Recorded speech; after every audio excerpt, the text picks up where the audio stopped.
চৈতন্যদেব যখন ভক্ত সঙ্গে কীর্তন আনন্দে মাতোয়ারা কীর্তনে যখন বিশ্রাম হয়েছে তখন প্রেম ধ্বনি দিলেন চৈতন্যদেব। পরমেশ্বর ভগবান শ্রীকৃষ্ণ চন্দ্র কি জয়, অনুগত দাস দাসী কি জয়। দেখলেন এমন ভগবান হয় না, হবার না। এই ভগবানকে দেখে অনেক কিছু শেখার আছে। জানবেন এই ভগবানের মত আদর্শ মেনে যারা গুরুবৃত্তি করে বেড়ায় তারা কখনো আপনার আমার মতো মানুষকে অন্ধকার পথে নিয়ে যাবে না। যদি চৈতন্য মহাপ্রভু মত আদর্শকে ভক্তি করে মান্যতা দেয়, সেই গুরু যদি আপনি ধরেন আপনার ভক্তি রাজ্যে উন্নতি হবেই হবেই। হর্ষই যোগ করে বললাম। যদি আপনি বৈষ্ণব ধর্ম অবলম্বন করতে চান, যদি আপনি কৃষ্ণের উপাসনা করতে চান, যে কোনো মতে যে কোনো পথে গুরু আগে ভালো দরকার। গুরু যদি ভালো না হয় জানবেন ভক্তি রাজ্য উন্নতি হবে না।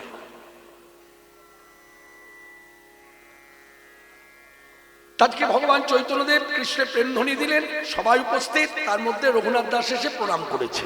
যেই প্রণাম করে উঠে দাঁড়িয়েছে চৈতন্যদেব দেখে হাসছে। আবার এসেছ প্রভু, আপনি ভালো আছেন? হ্যাঁ হ্যাঁ আমি ভালো আছি, তুমি কেমন আছো? ভালো আছি। রঘুনাথ প্রভু নয় নয় করে আমার কাছে দুবার এলে, এবার যে এলে এবারও কি ফাঁকি দিয়ে এলে? হ্যাঁ হ্যাঁ। কি করবো বলুন? জমিদার বাড়ির লোকেরা ধার্মিক, ধর্মজ্ঞান আছে, বিধর্মীর কাজ এরা করে না, কিন্তু বৈষ্ণবতার অভাব। বোঝাতে পারলাম? ধার্মিক আর বৈষ্ণব এক নয়, বৈষ্ণবতাটা কিন্তু আলাদা। যখনই আপনি বৈষ্ণব ধর্ম অবলম্বন করে বৈষ্ণবতা আপনার মধ্যে আসবে না, তখন যেমন শিক্ষিত লোকের প্রধান গুণ কি? শিক্ষিত লোক হয় বিনয়ী। কি বললাম? এই দাদু,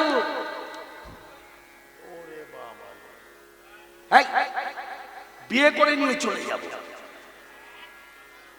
চিৎকার করিস না, আসতে। আজকে এই যে দাদু বললাম না, এটা কিন্তু হাসানোর জন্য বলিনি। আজকে যখন গাড়ি নিয়ে ঢুকছি তখন ঢোকার মুখে একটি ছেলে বাইকে ছিল, সঙ্গে বোধহয় একটি তার স্ত্রী ছিল বোধহয় সঙ্গে।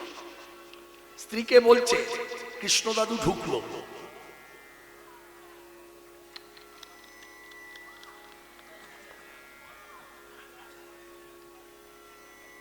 ভালো লাগলো, যে বয়সে যে ধারা। হ্যাঁ এখন দাদু বলার মতো বয়স, কারণ আমার এই 25 বছরের মেয়েটি যদি আমি তড়িঘড়ি করে বিয়ের আয়োজন করি, হয়তো 2-3 বছরের মধ্যেই নাতি হবে নাতনি হবে, দাদু বলবে। তা এতে রাগ করার কিছু নেই। অনেকে রাগ হয়, হ্যাঁ আমার এখনো সব কিছু আছে, এখনো দাদু বলে। আপনার আছে, আপনার আছে, বলার কি আছে? আপনার আছে আপনি রেখে দিন। দাদু যখন ডাক মানে সময় যখন আসবে আপনাকে শুনতেই হবে। ওই যতই কেরামতি শরীরের মধ্যে করুন না কেন, হ্যাঁ যতই লোহা তুলুন আর সকালবেলায় দৌড়দৌড়ি করুন, এটা প্রকৃতির খেলা। যে সময় যে ডাক কারোর মুখ আটকে রাখতে পারবেন না। সমাজ আপনাকে দেখলে বুঝবে আপনি কাকু না দাদু না দাদা। এতে রাগ করার কিছু নেই। তা শুনে খুব ভালো লাগলো, সেই কথাটা মনের মধ্যে এসে গেল। তাই মেয়েগুলোকে বললাম, ওরা নাতি সমতুল্য, তাই বললাম দাদু ভাই তারা চিৎকার করিস না। তা যাই হোক, আজকের সভাতে যারা এসেছেন আমি আন কথা বলে সময় নষ্ট করব না। একটু নিজের স্বাস্থ্য কথার ট্র্যাক থেকে সরে গিয়েছিলাম, আবার পুনরায় ট্র্যাকে আসতে গেলে আমার রীতিনীতি ধারা, এটা আমার ব্যক্তিগত মত। দেখবেন যেখানে কীর্তন শুনতে যাবেন আমার দেখতে পাবেন পদাবলী কীর্তনের মধ্যে ভক্তচরিত কথা হোক, চৈতন্য লীলা কথা হোক, রাধাকৃষ্ণের লীলা কথা হোক, ওই কীর্তন চলাকালীন 8 থেকে 10 বার আমি হরে কৃষ্ণ মহামন্ত্র নাম বলি। এটা ধারা। কেন? আমি এটা বুঝেছি, এটা আমার ব্যক্তিগত মত। যুগটা হরিনামের যুগ। এই যুগটা হচ্ছে হরিনামের যুগ। কেউ যদি ভাবে এই যুগ গীতা পাঠের যুগ, ভুল। কেউ যদি ভাবে ভাগবত পাঠের যুগ, ভুল। বেদ, পুরাণ, রামায়ণ, মহাভারত, চৈতন্য চরিতামৃত, চৈতন্য ভাগবত, ভুল। পদাবলী কীর্তন, ভুল। এই যুগ হচ্ছে হরিনামের যুগ। কারণ শাস্ত্র বিচার করে বলে দিয়েছে কলিযুগের শ্রেষ্ঠ সাধনা, সাধনা তো মানুষ করে, পশু পাখি তো করে না, জন্তু জানোয়ারও করে না। তাহলে মানুষ, মানুষ বলতে ছেলে মেয়ে উভয়কে বুঝিয়েছে। কলিযুগে মানুষের শ্রেষ্ঠ সাধনাই হচ্ছে হরিনাম। বলেছে শ্রেষ্ঠ সাধনা গীতা পাঠ, শ্রেষ্ঠ সাধনা ভাগবত পাঠ, শ্রেষ্ঠ সাধনা চৈতন্য চরিতামৃত পাঠ, চৈতন্য ভাগবত পাঠ, পদাবলী কীর্তন। বলেছে কি বললো? এক কথায় হরিনাম। জানবেন আপনি গীতা পাঠ করছেন, গীতা পাঠের মধ্যে শ্লোক বলছেন, এই শ্লোক বলতে বলতে আপনি যদি হরিনাম করেন, জানবেন আপনার গীতা পাঠ সার্থক। ভাগবত পাঠ করছেন, করতে করতে ভাগবত শুনছেন, করতে করতে হরিনাম করছেন, সার্থক। পদাবলী কীর্তন করছি, পদাবলী কীর্তন শুনছি, হরিনাম করছি, সার্থক। মানে হরিনাম সবকিছুকে আস্বাদন করা। চূড়ান্ত একটি সিদ্ধান্ত তুলে ধরি, চৈতন্য চরিতামৃতে কবিরাজ গোস্বামী পাদ রায় রামানন্দ সংবাদে সাধ্য সাধন তত্ত্বের কথা বলেছে। আমার মতো মনুষ্য জীবনে চৈতন্য চরিতামৃত হাতে নিয়ে সাধ্য সাধন তত্ত্বটা যদি পড়ি, পড়েও যদি আমার উপলব্ধি কিছু না হয়, আমার মতো ব্যক্তি যদি হরিনাম আশ্রয় করে, হরিনাম ওই সাধ্য সাধন তত্ত্ব উপলব্ধি করায়। নোটেশন করুন কথাগুলো, একদম খাঁটি, এতটুকু ভেজাল নেই। আমার মন গড়া কথা, একদম স্বাস্থ্যসম্মত কথা। অতএব আমাদের সংসারী জীবে প্রত্যেকটি মানুষের ক্ষেত্রে আমাদের জীবনে চলার পথে, ভক্তির পথে কিছু হোক চাই না হোক, হরিনাম আশ্রয় করি। কুম্ভস্নান হয়নি, তাতে ঘাবড়াবার কি আছে? 144 বছর মহাকুম্ভ হয়েছে, তাই না? অনেকে ভেবেছে যারা গেছে তারা কত পুণ্যবান, আমার যাওয়া হলো না। মনে রাখবেন, কুম্ভ স্নান করে যে পুণ্যতা পেয়েছে, আপনি গৃহে বসে হরিনাম জপ করুন, ওই একই পুণ্যতা লাভ করবেন। একদম খাঁটি কথা, হরিনামের ঊর্ধ্বে কিছু নাই। যার জন্য সবাইকে বলবো, কবিতার মতো করে আমার সঙ্গে বলুন, হরে কৃষ্ণ হরে কৃষ্ণ, হরে কৃষ্ণ হরে কৃষ্ণ, কৃষ্ণ কৃষ্ণ কৃষ্ণ কৃষ্ণ, হরে হরে হরে হরে, হরে রাম হরে রাম, হরে রাম হরে রাম, রাম রাম রাম রাম, হরে হরে হরে। রঘুনাথ দাস এসেছেন, বলছে তুমি এবারও কি ফাঁকি দিয়ে এলে? বলছে কি করবো, ওদের কাছে বললে আসতে দেবে না। তা বলছে শোনো আর বসো, তোমার সঙ্গে আমার কিছু কথা আছে। আমার খুব জানার ইচ্ছা, নয় নয় করে দুবার জমিদার বাড়ির ছেলে ফাঁকি দিয়ে এখানে এসেছে। আচ্ছা, তোমার মনের ভেতরের উদ্দেশ্যটা কি বলতে পারো? এক কথায় উত্তর দিলেন, সাধু হব। যেই বলেছে সাধু হব, চৈতন্যদেব কথার উত্তরে প্রত্যুত্তরে বললেন, মর্কট বৈরাগ্য না করো, লোকে দেখাই না, যথাযোগ্য বিষয় ভুল অনাসক্ত হইয়া, মর্কট বৈরাগ্য না করো, লোক দেখাইয়া, যথাযোগ্য বিষয় ভুল অনাসক্ত হইয়া। অন্তর্যামী চৈতন্য ভগবান, এই ধারাটা এখনো আছে সদ্গুরুদের মধ্যে। নেগেটিভ পজিটিভ সেবক সেবিকার দেখতে পাই। আস্তে কথাটা খুলে বলে দিই, কি বলছে, কি হয়েছে, আপনি কি বললেন এসে? আস্তে আস্তে আস্তে, আপনি কি বলেছেন সেটা বলবেন তো? না না, আপনি বলুন ওখান থেকে। আমাকে এলেন কেন বলুন। হ্যাঁ, ও ওটা দু আসরে আমি বলে এসেছি, এখানেও বলবো। ক্ষেত্র তৈরি করতে হবে, হঠাৎ করে বলা যাবে না। বসুন। এই হচ্ছে দক্ষিণ 24 পরগনা জেলা, যার জন্য দেখবেন অনেকে এড়িয়ে গেছে, অনেকে এড়িয়ে চলে। এই জেলা একমাত্র জেলা কীর্তনিয়ার কাছে এসে কথা বলা, কীর্তনিয়ার দিকে আঙুল তুলে কথা বলা, কিছু ডিরেকশন দেওয়া, একটু নাচুন না, একটু বলুন না। মনে রাখবেন, আপনাদের জেলার ছেলে মেয়েরা এখন কীর্তন শিখে বিভিন্ন জেলায় গিয়ে যখন কীর্তন করছে, তারা রীতিমতো তারা বলেই দিচ্ছে। আমি নাম ধরে বলে দিচ্ছি, যেমন দক্ষিণ চব্বিশ পরগনা জেলার সুগায়ক, খুব ভালো কীর্তনিয়া, কীর্তনটা ঠিকভাবে গায়, শাস্ত্রীয় কথা বলে, অশাস্ত্রীয় কথা বলে না। আমার স্নেহের ভাই, বয়সে আমার থেকে ছোট, স্নেহের ভাই কৃষ্ণপদ হালদার, ও পরিষ্কার আমার কাছে বলেছে, আমার খুব লজ্জা হয় দক্ষিণ চব্বিশ পরগনায় জন্মেছি, কীর্তনিয়া হয়ে। অন্য কোনো কাজ করে যদি থাকতাম এত লজ্জা পেতাম না। আমি বুঝতে পেরেছিলাম কেন বলেছে, সঙ্গে সঙ্গে কথাটা বলে দিল। দাদা বিশ্বাস করুন, বর্ধমান জেলা, বীরভূম জেলা, মুর্শিদাবাদ জেলা, অন্যান্য জেলায় কীর্তন করতে গিয়ে যে আনন্দ পাই, নিজের জেলায় কীর্তন করতে গিয়ে সে আনন্দ হয় না। আমি বুঝতে পেরেছিস? কথাটা উপলব্ধি করার চেষ্টা করুন। হরিবাসরে হরি কথা যখন বক্তা বলবে, তাকে যদি কিছু বলতে হয় জেনে নিন, না জেনে কখনো এই কার্যগুলো করবেন না, এতে মনোনিবেশটা নষ্ট হয়ে যায়। আমার মনটা এখন ওর মধ্যে আছে, মনটা যদিও আমার এর মধ্যে সবসময় থাকে না, যেহেতু চুক্তিবদ্ধ বক্তা, যতক্ষণ হরি কথা বলবো ততক্ষণ এখানে আছে মনটা। তারপর যেমন মন নিয়ে এসেছিলাম ওই মন নিয়ে আমি ঘরে যাব, ওই মন নিয়েই থাকি। জেনে নিন, বসে হরি কথা বলছে, দাঁড়িয়ে হরি কথা বলছে, তাকে যদি কিছু বলাতে হয় চিরকুটে লিখতে হবে, চিরকুটে লিখে পেছনে যারা কাজ করে তাদের কাছে দিতে হবে। তারা ইশারা ইঙ্গিত করে বক্তাকে ডেকে নেবে, ডেকে নিয়ে কাগজটা ধরিয়ে দেবে, কাগজটা পড়বে, পড়ে তারপর সেই কথা উপস্থাপনা করবে। আস্তে, আমি কথাটা পরে বলবো, কি বলতে চেয়েছে সব বলবো। আমি কোথায় যেন ছিলাম, মাথাও খারাপ, ভুলেই গেলাম। এখন কে যে মনে করাবে, পারবেন মনে করাতে? জীবনে কোনোদিন আর কাউকে কিছু বলবে না, এই মেডিসিন যা দেওয়ার দিয়ে দিলাম। হ্যাঁ, 9 করে দুবার এসেছে।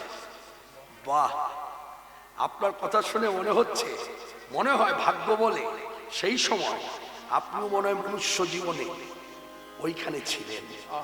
আহা, এটা অতিভাগ্য না হলে হয় না। হরে কৃষ্ণ। মর্যাদা দিয়ে বলি, ঠিক বলেছেন, 9 করে দুবার এলে।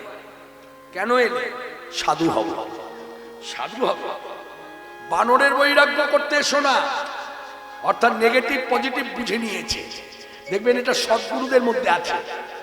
সদ্গুরু যারা হয় না, সৎ বলিনি কিন্তু, দন্তস্ব খণ্ডত্ব দিয়ে উচ্চারণ করে বলিনি, সৎ, দন্তস্ব দয় বয়, মানে ভজনীয় গুরু, যে নিত্য সাধন ভজন করে, দেখতে যেমনই হোক, পূজা পাঠ জানে, ভগবানের আরতি করতে জানে, ভগবানকে ভোগ লাগাতে জানে, ভগবানের ভোগের থালা সরাতে জানে, ভগবানকে ঘুম পাড়াতে জানে, ভগবানকে স্নান করাতে জানে, এই রকম ভজনশীল গুরুজি জানবেন। এখনো চৈতন্য মহাপ্রভু মত আদর্শ নিয়ে তারা চলছে জগতে। তারা কিন্তু এখনো এইভাবে নেগেটিভ পজিটিভ সেবক সেবিকা দেখতে পায়। যেমন আমার জীবন দিয়ে একটা কথা বলি, ছোট্ট করে বলি। একবার পুরীতে যাব বন্ধু বান্ধবের সঙ্গে। তখন আমার বিয়ে হয়, আর তখন আমি একটু দেখতে ভালো ছিলাম। আমার ভেতরটা তখন ওইরকমও ছিল। তা পুরী যাবো মানে ভেতরে খুব আনন্দ হচ্ছে। তা যাই হোক, মা বললো যাবি যখন, আমি না করলে তো শুনবি না, যা গুরুদেবের কাছে যাই। তখন আমার দীক্ষা হয়ে গেছে।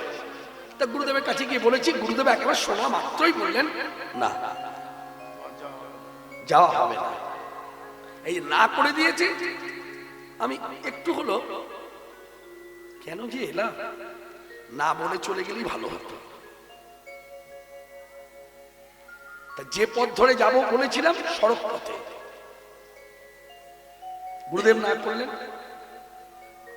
দুদিন পরেই সংবাদ এলো, সড়ক পথে অ্যাক্সিডেন্ট হয়েছে।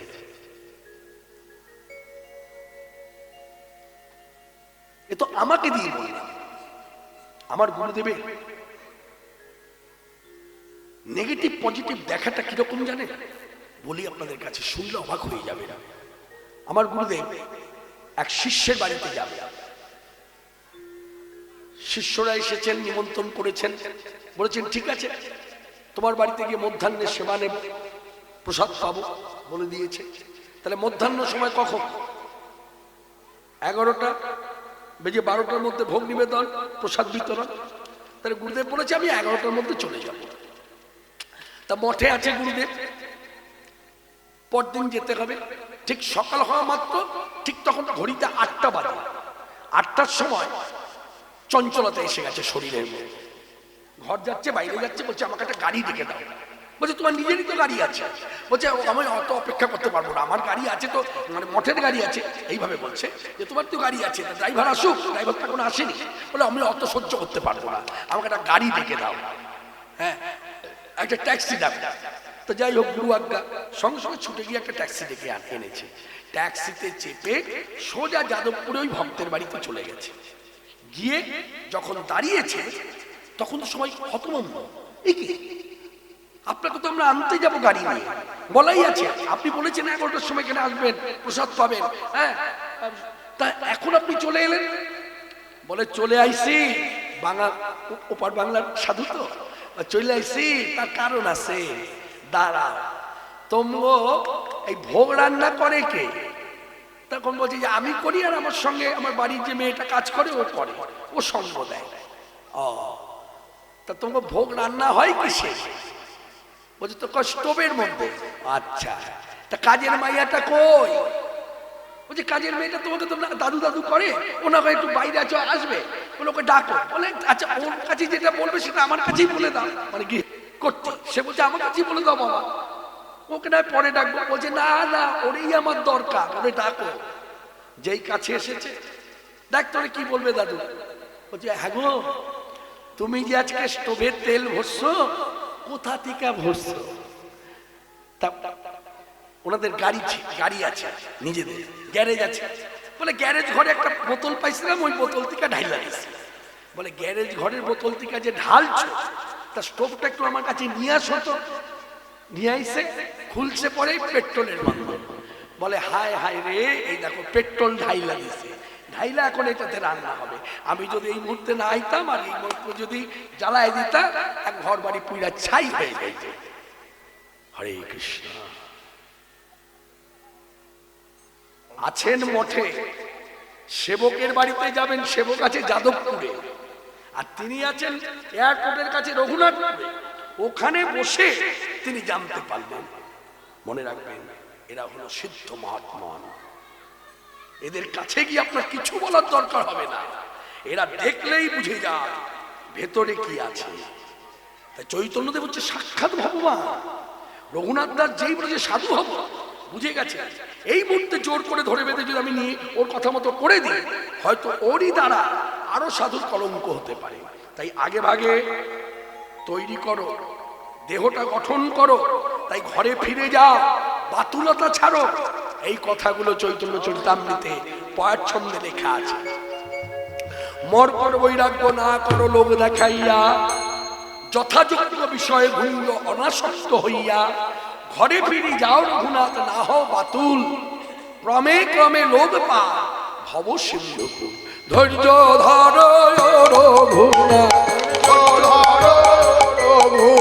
কৃপা করিবে প্রভু জগন্নাথ, জয় দাও জগন্নাথ। কৃপা করিবেন প্রভু জগন্নাথ, জয় দাও জগন্নাথ। কৃপা করিবেন প্রভু জগন্নাথ, ধৈর্য ধরো রঘুনাথ। এই রঘুনাথকে বলে দিল। এবার মহাপ্রভুর শ্রীমুখের কথা আজ্ঞাবাহী রঘুনাথ দাস পূর্ণ মর্যাদা দিলেন। তাহলে প্রভু এবারও হলো না, তাহলে যে কটা দিন তুমি এখানে থাকবে সে কটা দিন আমি থাকতে পারবো? বলছি হ্যাঁ, তা থাকতে পারবো। সে কটা দিন কাটালেন, ঘরের ছেলে ঘরে এলেন। শুনলে অবাক হয়ে যাবে, যে বাপজাটা তাকে প্রথম দেখাতে ওই ভগবান দর্শন করে এসে যখন দাঁড়িয়ে ছিল তখন নিয়ে গিয়ে বন্দি করেছিল, তারা আজকে শাসন শিথিল করবে। কাছে ডেকে বললেন, হ্যাঁ রে, নয় নয় করে দুবার পালিয়ে গেলি, এই 10-15 দিন গত করে তারপর ফিরে আসা। আচ্ছা বলতে পারিস তুই কোথায় যাস? বললেন শান্তিপুর। কেন? ভগবানকে দেখতে। সঙ্গে সঙ্গে হিরণ্যদাস গোবর্ধনকে ডেকে বললেন, গোবর্ধন, তোর ছেলের বয়স কম, শাস্ত্রজ্ঞান সেইভাবে এখনো হয়নি, তাই ও না জেনে একটা ভুল করেছে, নয় নয় করে দুবার খালি হাতে গিয়ে ভগবানকে দেখে এসেছে। কিন্তু এটা নিয়ম নয়, ভগবানকে দেখতে গেলে, ভগবান দর্শনে গেলে অন্তত একটা হলো ফল হাতে করে নিয়ে যেতে হবে। শুধু এটা ভগবানের ক্ষেত্রে নয়, আমাদের যে দেশের রাজা, এটা শাস্ত্রের কথা, দেশের রাজা, এই রাজাকেও দেখতে গেলে আমরা যারা আছি জগতে প্রজা, আমাদের উচিত একটা হলো ফল নিয়ে রাজ দর্শন করা। এটা বোঝাবার জন্য বললাম। তাহলে কে কে? রাজ দর্শন, গুরু দর্শন আর ভগবত দর্শন, এই 3 দর্শনে আমরা যদি আসা যাওয়া করি তাহলে একটা হলো ফল হাতে করে নিয়ে যেতে হবে। আর তুমি গেছো খালি হাতে, এটা উচিত হয়। তাই বলি, তিনি কি আবার আসবেন? এই যে যেমন এলেন দুবার, বলছে সেটা তো আমি জানি না, তবে একটা কথা বলি শোন, যদি আসে এবার আর ফাঁকি দিয়ে চলে যেও না, বাপজাটাকে জানিয়ে যেও, আমি সঙ্গে দ্রব্য সম্ভার দেব, লোকজন দেব, সেই সকলে নিয়ে তুমি যাবে ভগবত দর্শনে শান্তিপুরে। রঘুনাথ দাস শুনছে আর মনে মনে ভাবছে, সত্যি কি আমার ভাগ্যে হবে? সেদিন আমার কবে, সেদিন আমার কবে হবে, যেদিন বৈষ্ণব সেবা ভাগ্য পাবো, সেবা ভাগ্যে জীবন ধন্য হবে। যেদিন বৈষ্ণবের সেবার ভাগ্য পাবো, সেবা ভাগ্যে জীবন ধন্য হবে। বৈষ্ণব সেবার ভাগ্য পাবো, সেদিন আমার কবে হবে। তাহলে বাসনা আছে, সেবা দেবে। এই বাসনা নিয়ে থাকতে থাকতে ভগবত কৃপায় ভগবান চৈতন্যদেব 3য়বার আবার এলেন শান্তিপুরে। বাপজাটার কাছে আদেশ নিয়ে রঘুনাথ দাস দলবল নিয়ে, মানে জমিদার বাড়ির লোকজন নিয়ে, দ্রব্য সম্ভার নিয়ে শান্তিপুরে পৌঁছলেন। শান্তিপুরে যখন গিয়ে ভক্তি করেছে, ভগবান চৈতন্যদেব রঘুনাথ দাসকে দেখে বলছে, রঘুনাথ ভালো আছো? ভালো আছি প্রভু, আপনি কেমন আছেন? আমিও ভালো আছি। রঘুনাথ, তোমার পেছনে ওরা কারা? সব দাঁড়িয়ে আছে ডালা মাথায়। বলছে এরা সব জমিদার বাড়ির লোক। আর ওই মাথায় যে ডালার মধ্যে দ্রব্য সম্ভার, এও বুঝি জমিদার বাড়ি? বলছে না প্রভু, ভাবের কথা। বলছে গঙ্গা জলে গঙ্গা পূজা। মানে কথাটা সার কথা হলো, আমি আমাকে দিয়ে বলি, আমি যে ভগবানকে দিচ্ছি, এই দেওয়াটার মধ্যে, নিবেদনের মধ্যে যেন আমিত্বটা না থাকে, যে আমি দিলাম। কারণ আমি দিলাম কথাটা বলবো কি করে? যদি আমার হয় তো আমি দিলাম, এ তো আমার নয়। জগতে যা কিছু সৃষ্টি, যা কিছু আমরা তাকে দিই, মানে তাকে দেবার মতো যা আছে দ্রব্য সম্ভার জগতে যাই দিই, জানবেন সকলেই জানি, সবই তো তারই সৃষ্টি। তাহলে কথাটা এক কথায় বলা যায় গঙ্গা জলে গঙ্গা পূজা। যারাই এ কথা বলেছে, চৈতন্যদেব রঘুনাথের দিকে তাকিয়ে বললেন, জয় কৃষ্ণ, জয় কৃষ্ণ। বাহ, কি অনুভব তোমার! বেশ কটা দিন কাটালেন কীর্তনের মধ্য দিয়ে, হরিকথার মধ্য দিয়ে। কৃষ্ণ মুরারি গোপগিরিধারী বনচারী মনোহারী ললিত কৃষ্ণ মুরারি গোপগিরিধারী বনচারী মনোহারী ললিত ত্রিভঙ্গ দীন দয়াল যশোদা দুলাল কলে তুলে বনমাল নয়ন বিভঙ্গ দীন দয়াল যশোদা দুলাল লোধ্বনি কলে তুলে বনমাল নয়ন বিভঙ্গ সে যে বনচারী মনোহারী ললিত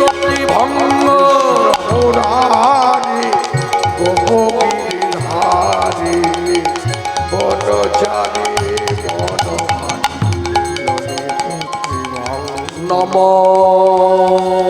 ব্রহ্মণ্য দেবায় ও ব্রহ্মণ্য হিতায় জগদ্ধিতায় কৃষ্ণায় গোবিন্দায় নমো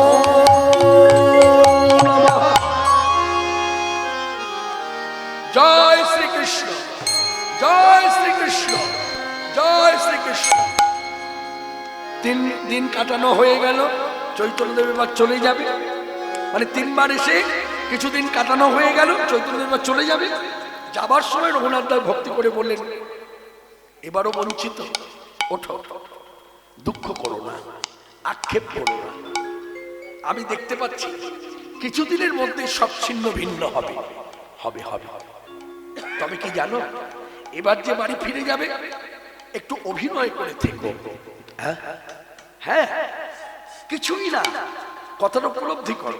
হাঁস যেমন জলে ঘুরে বেড়ায়, জল তার গায়ে লাগে না, তো তুমি জমিদার বাড়িতে থাকবে, তোমার আচরণটা থাকবে সেই রকম।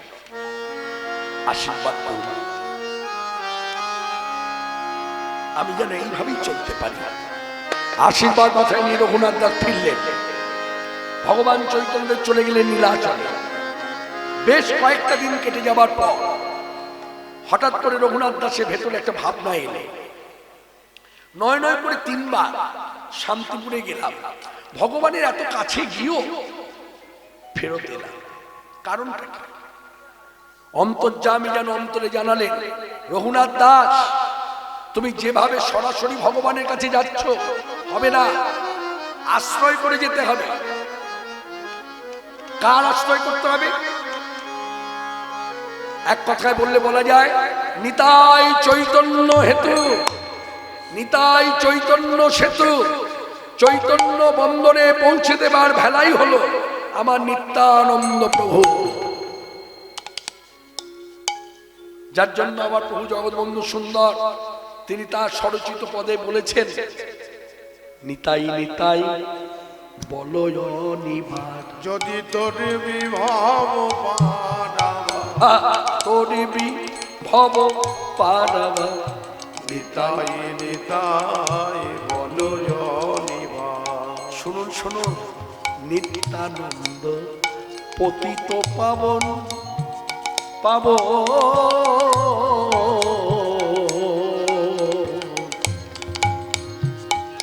জীবের দুর্লভ ধন করে বিতরণ, জীবের দুর্লভ ধন করে বিতরণ। নিতাই দারে দারে প্রেম যাচ্ছে রে,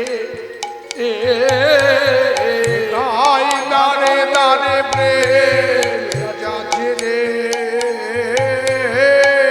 করে না জাতির বিচার, ওর প্রভু নিতাই করে না জাতির বিচার। নিতাই নিতাই বলয় নিবার, তোমরা নিতাই ভব পারাবার, নিতাই নিতাই বলয় নিবা। এই সেই নিত্যানন্দ। অবশেষে খোঁজ করে জানতে পারলো, এই এখন বর্তমানে আমরা জানতে পেরেছি খুবই কাছে, সোদপুর গঙ্গা তটে রাঘব পণ্ডিতের বাড়ি নিতাই চাঁদ ওখানে আছে। সেই সময় রঘুনাথ দাস একেবারে ছুটে সেখানে এলেন। নিতাই চাঁদ বসে আছে, সঙ্গে দ্বাদশ গোপালও আছে, মানে ব্রজের যারা ছিলেন। নিতাই চাঁদ হচ্ছেন বলরাম, তা শুধু তো ব্রজে বলরামকে নিয়েই তো কৃষ্ণ নয়, কৃষ্ণের সঙ্গে আরো রাখাল বালক ছিল, রাখাল বালকদের বিভিন্ন নাম ছিল, সেই নামে নামে যারা ছিল মনে রাখবেন কথাটা, তারাই কলিযুগে দ্বাদশ গোপাল সব এসেছে। এই নিতাই চাঁদকে ঘিরে বসে আছে। রঘুনাথ দাস এসে দূর থেকে নিতাই চাঁদকে দেখছিল, আর মনে মনে ভাবছে, আমি যাকে দেখতে শান্তিপুরে গিয়েছিলাম 3 বার, এ তো তার থেকেও দেখতে সুন্দর। নিতাই চাঁদ খুব সুন্দর দেখতে, যেমন লম্বা মানুষ তেমনি পাশে পিণ্ডার উপরে বসে আছে, মানে বেদি করা আছে, তার উপরে বসে আছে। সবাই কিন্তু দেখছিল, রঘুনাথ দাসও তাকে দেখছিল, কেউ কিছু বুঝবার আগেই চকিতে ঘটনাটা ঘটে গেল। হঠাৎ করে নিতাই চাঁদ পিন্ডার উপর থেকে লাফিয়ে ছুটে এসে অত লোকের মাঝে রঘুনাথ দাসেরই চুলটা ধরেছে, একেবারে এইরকম মুঠো করে ধরেছে, ধরে টানতে টানতে নিয়ে এসে তার চরণে ওই কপালটা ঠুকিয়ে ঠুকিয়ে বলছে, চোর ধরা পড়েছে, চোর ধরা পড়েছে, চোর ধরা পড়েছে, দণ্ড দেব, দণ্ড দেব, দণ্ড দেব। এখন রঘুনাথ দাস বৈষ্ণবতা আছে অতি বিনয়ী, আর যারা আশেপাশে আছে তারা বলছে, সে কি, কাকে দণ্ড দেবেন, কে চুরি করেছে, ও তো জমিদার বাড়ির ছেলে, বলে তাহলে ওকেই বলতে বলো। তখন রঘুনাথ দাস সবার সামনে বলে দিলেন, হ্যাঁ, আমি আমার মহাপ্রভু নিতাই চাঁদের ঘরের সম্পদ, আমার মহাপ্রভু চৈতন্যদেবকে পাওয়ার জন্য আমি সরাসরি শান্তিপুরে 3 বার গিয়েছিলাম, কিন্তু 3 বারই আমি ফেরত এসেছি, পারিনি নিতে, তাই আজকে তার কৃপা ভিখারি। দেখলে, শুনলে, চিরাদলি মহোৎসব, এটাই হবে তোমার দণ্ড। সকল ভক্তগণ আসবে, আরো যখন প্রচার হবে আরো সবাই আসবে। প্রথম উৎসব হয়েছিল জ্যৈষ্ঠ মাসে, এখন কোন কোন বছরে দেখবেন আষাঢ় মাসও হয় চিরাদলি মহোৎসব। হ্যাঁ, গত বছর আষাঢ় মাসে পড়েছিল, যার জন্যই বললাম প্রথম উৎসব যখন হয়েছিল রঘুনাথ দাসকে দিয়ে শুরু, সেই দণ্ড মহোৎসব, সেই উৎসব হয়েছিল জ্যৈষ্ঠ মাসে। এখন কোন কোন বছরে দেখা যায় জ্যৈষ্ঠ মাসও হয়, কোন কোন বছরে আষাঢ় মাসও হয়। তো যাই হোক, কথাটা বলে রাখলাম, যদি কারোর ভেতরে সেই রকম উচ্চস্তরের ভক্তি জাগে যে এত জায়গায় তো ঘুরেছি, যাই একবার পানিহাটি গ্রামে যাই, এর জন্য কোনো ঠিকানার প্রয়োজন নেই।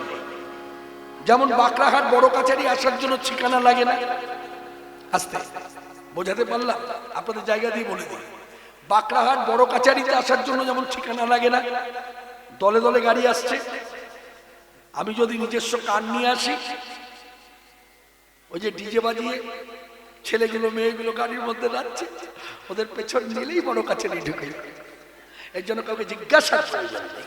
ঠিক তো দেওঘরে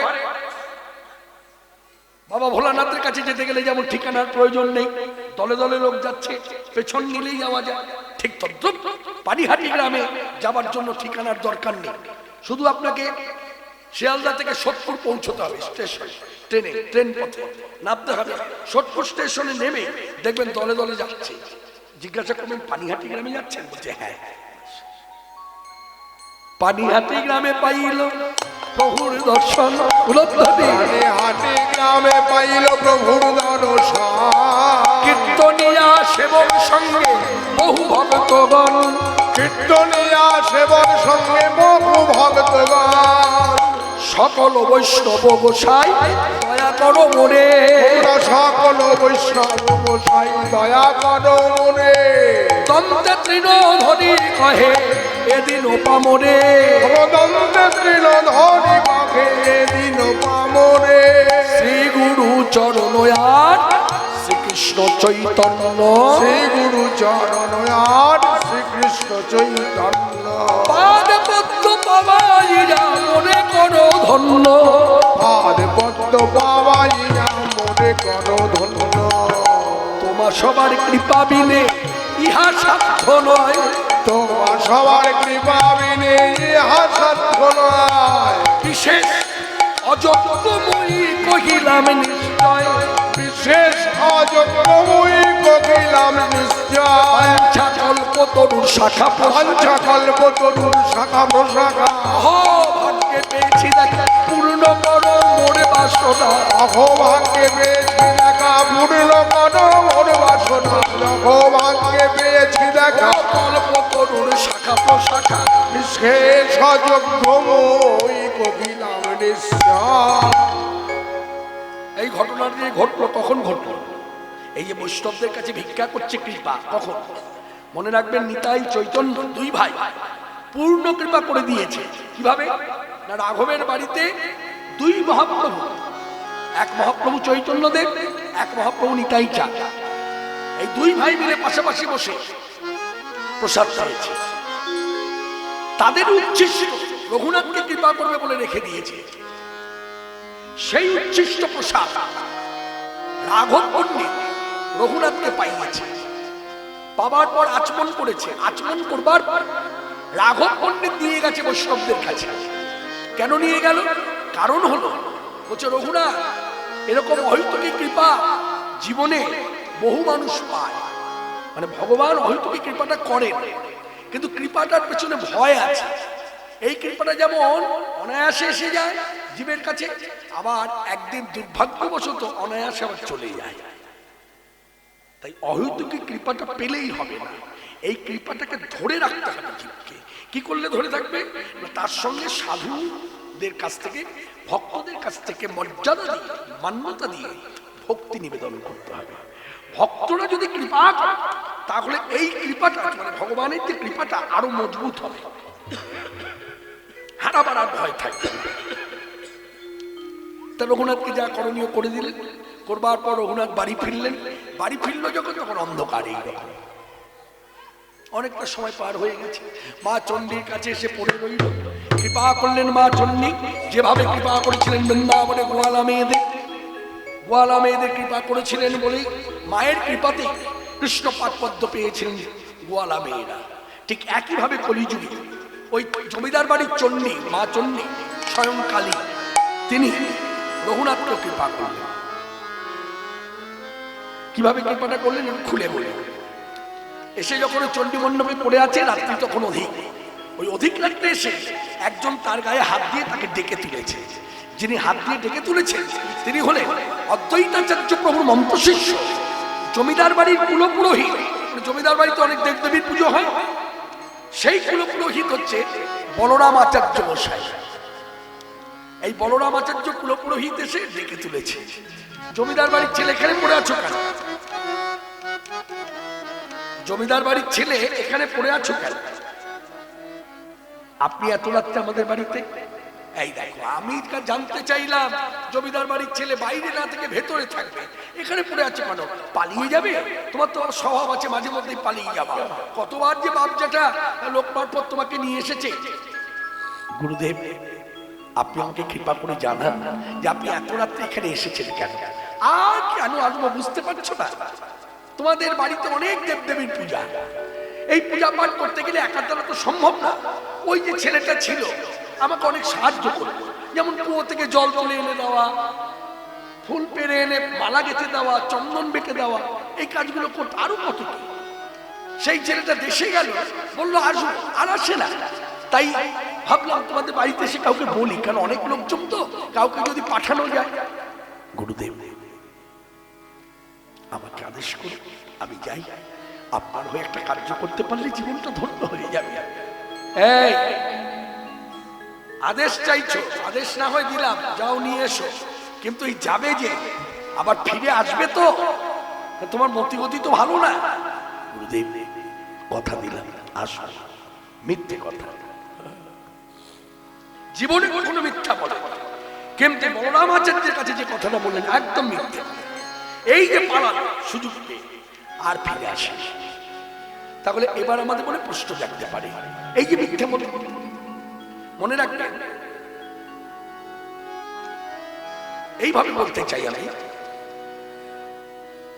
মিথ্যার মধ্যে যদি আমার কোনো খারাপ অভিসন্ধি থাকে, খারাপ অভিসন্ধিকে চরিতার্থ করবার জন্য যদি আমি মিথ্যা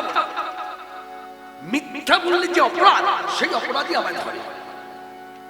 কিন্তু মিথ্যার মধ্যে যদি আমার ভেতরের বৃত্তিটা, বাসনাটা যদি উত্তম হয়, তখন মিথ্যাটা সত্যের ন্যায় নির্মল হয়ে যায়। তাই রঘুনাথ দাস আদেশ পেয়ে ছুটল, মহাপ্রভু জগন্নাথ উদ্দেশ্যে বললেন, জগন্নাথ আমায় কৃপা করো প্রভু, জগতের নাথ করো পার, করো পার হে, জগতের নাথ করো পার, নাথ করো পার, করো পার হে,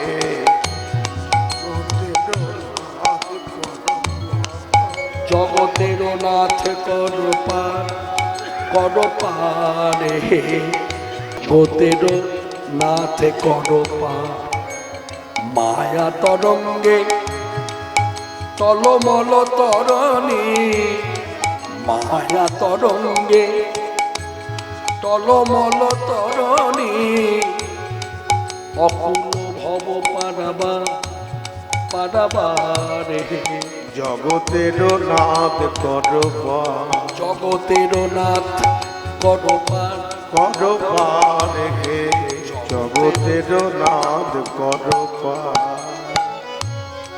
নাহি কান্ডারি ভাঙা মোড়ে তোরি আশা নাহি কুলে উঠিবা নাহি কান্নারি ভাঙা মোর তোরে আশা আশা নাহি কুলে উঠিবা নাহি কান্ডারি এটা ভাবরাজ্যের লেখা আস্তে অন্যভাবে নেবেন না কাউকে ছোট করার জন্য প্রশ্ন করছি না স্মরণে পড়ছে কি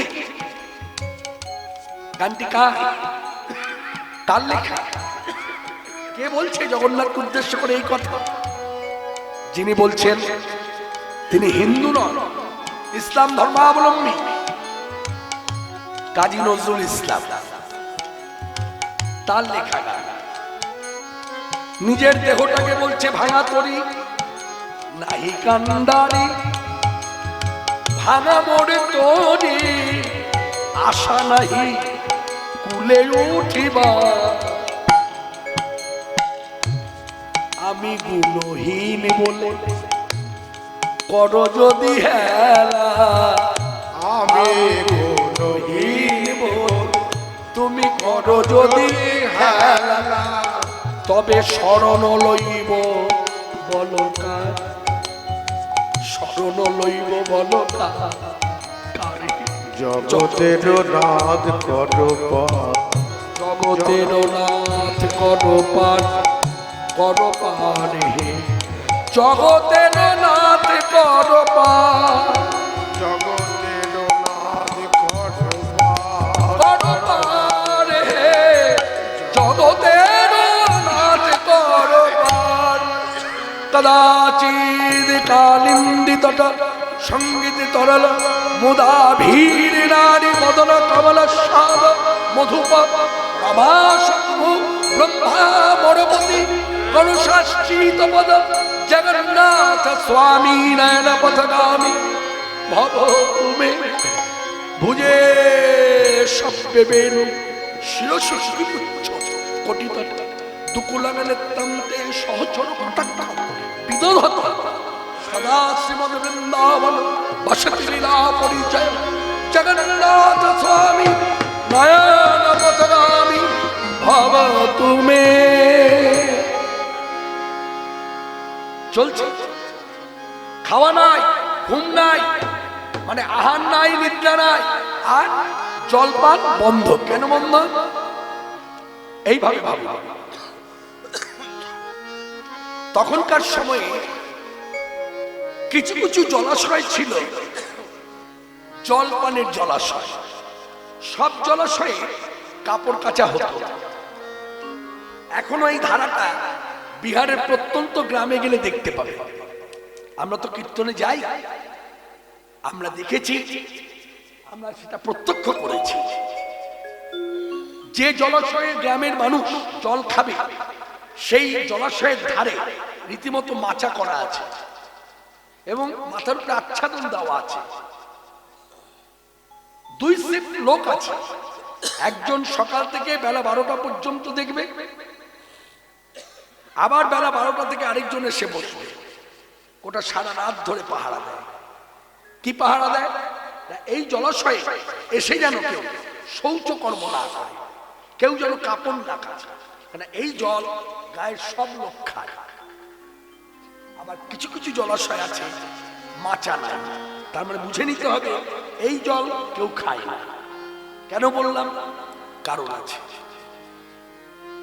এই যে জলপানের কথা বললাম রঘুনাথ দাস জলপান করার জন্য জলাশয়ের কাছে যাবে জলাশয়ের কাছে কি অনেকবার ধরা পড়েছে অনেক মানুষ জল পান করতে এসছে, জল নিতে এসেছে, তারা দেখেছে রঘুনাথ দাস এসছে জল, আরে রঘুনাথ দাস ধরে পড়েছে, এই জমিদার বাড়িতে খবর পাঠাও, নিয়ে যা, পালিয়ে যাচ্ছে। এরকম অনেকবার হয়েছে। না জল নয় নাই খেলাম, আমাকে যেতেই হবে কৃষ্ণের কাছে। ঠিক যেন বৃন্দাবনে কৃষ্ণের বাঁশির গান শুনে বৃন্দাবনের আলাপ হোলা গোয়ালামের তাদের ধর্ম কর্মকে তুচ্ছ করে জলাঞ্জলি দিয়ে কৃষ্ণের ডাকে যেভাবে সাড়া দেয় কলিযুগের রঘুনাথ দাস, ভাবটি সেই রকম। আমাকে কৃষ্ণ পেতেই হবে। কৃষ্ণকে না কলিযুগে শ্রীকৃষ্ণ চৈতন্য। এই ভাব নিয়ে যখন ছুটল, আহার নিদ্রা জলপান সব বন্ধ, একভাবে চলতে চলতে চলতে চলতে 13 দিনের মাথায় তিনি নীলাচলে পৌঁছলেন। চৈতন্য চরিতামৃতে কবিরাজ গোস্বামী পাঠ কলমে দিলেন, আইস আইস বলি রঘুনাথ ধরিল চরা। মহাপ্রভু চৈতন্যদেব কৃপায় তারে কইল আলিঙ্গন, কৃপায় কইল আলিঙ্গন। চৈতন্যদেব রঘুনাথ দাসকে জড়িয়ে ধরেছে। আশেপাশে আরো ভক্ত আছে, স্বরূপ দামোদর, রায় রামানন্দ, গোবিন্দ, কে নাই, সবাই আছে। হঠাৎ করে জড়িয়ে ধরে চৈতন্যদেব স্বরূপের দিকে তাকিয়ে বলছে, স্বরূপ বলেছিলাম না যে একদিন আসলে পরে তোমায় দেব, এসে গেছে, এবার আমি ওকে তোমার কাছে দেব। এই স্বরূপের কাছে দেওয়ার আগে নিজে যতটুকু পারলেন দিলেন। দেখুন কত বিনয়ী, কত বিনয়ী, কত উঁচুতলার মানুষ। আমি আমার ভাষা দিয়ে বলবো, কত উঁচুতলার মানুষ, কত নিচে নেমে গেল। পারত তো রঘুনাথ দাসকে নিজেই শিক্ষাগুলো দিতে, কারণ প্রভু তো আমার সর্বজ্ঞ, তত্ত্ব সব জ্ঞানী তো তার মধ্যে আছে। তবু যেন ভাব আমি কিছুই জানি না, যতটুকু জানি তোমায় দিলাম, আর যতটুকু দিতে পারলাম না স্বরূপের কাছে থেকে তুমি নিয়ে নিও। প্রভু কি দিলেন, শোনো রঘুনাথ, তুমি এত কিছু মায়া ত্যাগ করে ছিন্ন ভিন্ন করে নিষ্কিঞ্চন বৈরাগ্য ধর্ম নিয়ে ভজন সাধন করবে, নীলাচলে এসেছ, তাহলে তোমার আচরণ কিরকম হবে জানো? গ্রাম্য কথা শুনবে না, গ্রাম্য কথা বলবে না, ভালো খাবে না, ভালো পড়বে না, আর অমানি মানদ কৃষ্ণ নাম সদা লবে, মানুষের রাধা কৃষ্ণ যুগল সেবা অবশ্যই পাইবে। এই কথাটা খুব সহজ। অমানি মানদ মানে কোথা থেকে এলো? চৈতন্যদেব যে বলছেন, শিক্ষা দিচ্ছেন, চৈতন্যদেব পেলেন কোথায়? মনে রাখবেন, চৈতন্যদেব জগতে ভজনীয় শিক্ষা যত বলেছেন শ্রীমুখে, সব এসেছে ব্রজের রাধা ঠাকুরানী থেকে। চালান করেছেন চৈতন্যদেব। পরবর্তীকালে 6 গোস্বামী পাঠ বহন করেছে, দ্বাদশ গোপাল, 64 মহন্ত, অষ্টকবিরাজ, অষ্টব্রহ্মচারী তারা বহন করেছে। বর্তমানে এখন যত সিদ্ধ মহাত্মান আছে তারা বহন করছে। এইভাবে বহন করবে। এই অমানি মানদ কথাটার অর্থ হচ্ছে, সকলেই জানেন, একটু মিলিয়ে নিন বক্তা ঠিক বলল কিনা। চৈতন্যদেব বলছে, যে তোমায় মান দেবে তাকে তুমি মান দেবে, যে তোমার মান নষ্ট করবে তাকেও তুমি মান দেবে। যেমন দিয়েছিলেন রাধা ঠাকুরানী। যারা তার কলঙ্ক রটালো তাদেরকে বললেন তারা হলো ভাগবত, মানে তাদের ভক্ত আখ্যা দিয়ে মর্যাদা দিলেন। ওই রাধানী থেকে ভাবটা এসেছে, চৈতন্যদেব মুখে প্রকাশ করে দিলেন, সবাইকে মান মুদ্রা করতে হবে, সবাইকে মান দিতে হবে তোমায়। হ্যাঁ, এইভাবে কৃষ্ণ ভজন করলে তুমি মানুষের রাধা কৃষ্ণ যুগল ভজন পাবে। তারপরের কথাগুলো আমি সংক্ষেপে বলে দিই, রাত্রি বেড়েছে। পরবর্তীকালে জানা যায়, গ্রন্থ ঘেটে আপনিও জানবেন, যেমন আমি জেনেছি, একটু শাস্ত্র খুললেই পাওয়া যায়, বা শাস্ত্রের কথা নিজে না পড়তে পারলে যারা পড়তে পারে তাদের দুয়ারে নিয়ে যান, তারা যখন পড়বে মন দিয়ে শুনবে, দেখবেন একই কথা। এই চৈতন্যদেব রঘুনাথ দাসকে কৃপা করেছিলেন, পূর্ণ কৃপা। চৈতন্যদেবের যে গলায় গুঞ্জামালা ছিল, যা রাধারানীর ব্যবহৃত গুঞ্জামালা, যে গুঞ্জামালা পরে তিনি কৃষ্ণ নাম জপ করতেন, সেই গুঞ্জামালা রঘুনাথ দাসকে দিয়েছিল। শুধু তাই নয়, গোবর্ধন পর্বতের এক টুকরো শিলা পাথর, যে পাথরকে চৈতন্যদেব অগাধ ভক্তিতে নিত্য সেবা করতেন, চোখের জলে স্নান করাতেন। ভাবা যায় আমরা আলাদা জল তুলে এনে স্নান করাই, হয় পুকুরের জল, নয় জলাশয়ের জল, নয় গঙ্গা জল, নয় যমুনার জল। সেখানে চৈতন্যদেব এত কেঁদেছেন, একটা পাথর ধুতে গেলে কত চোখের জল দরকার? এক ফোঁটা চোখের জলে তো হবে না। নিত্য এইরকম ভাবে সেবা করতেন। সেই পাথরটাও হাতে দিলেন, দিয়ে বললেন 8টি তুলসী মঞ্জরি এবং যমুনার জল, যদি পারো তোমার চোখের জল দিয়ে ওর সেবা করো। এই 2টি রঘুনাথ দাসের শ্রীমুখের উক্তি। প্রভু, তুমি যখন গুঞ্জামালা দিলে আমার মন অনুভব বলছে তুমি আমাকে রাধারানীকেই দিয়েছো, রাধারানীর চরণে আমায় দিয়েছো। আর ওই গোবর্ধন পর্বতের একটা বড় পাথর শিলা যখন আমার হাতে দিলে, আমি অনুভব করলাম তুমি আমায় গিরিরাজের কাছে দিলে। অর্থাৎ গুঞ্জামালা রাধারানী, গুঞ্জামালা রাধারানী, পাথর হলো আমার গিরিধারী। এই তো রঘুনাথের দাসের ভজন, মন হইল গিরিধারী, এই তো রঘুনাথের ভজন। গুঞ্জামালা রাধারানী, রূপ রঘুনাথ মনে রঘু বড়জাত, চৈতন্য চরিতামৃতে কহে কৃষ্ণদাস। চৌদিকে বৈষ্ণব মণ্ডলী করে দিয়া করতালি, হরি হরি হরি হরি বলে, নিতাই গৌর হরি বল, হরি বল হরি বল। হরি পুরু জগৎবন্ধু মহাউদ্ধার, জয় জয় হরি হরি বদন। জয় প্রভু প্রভু প্রভু হে।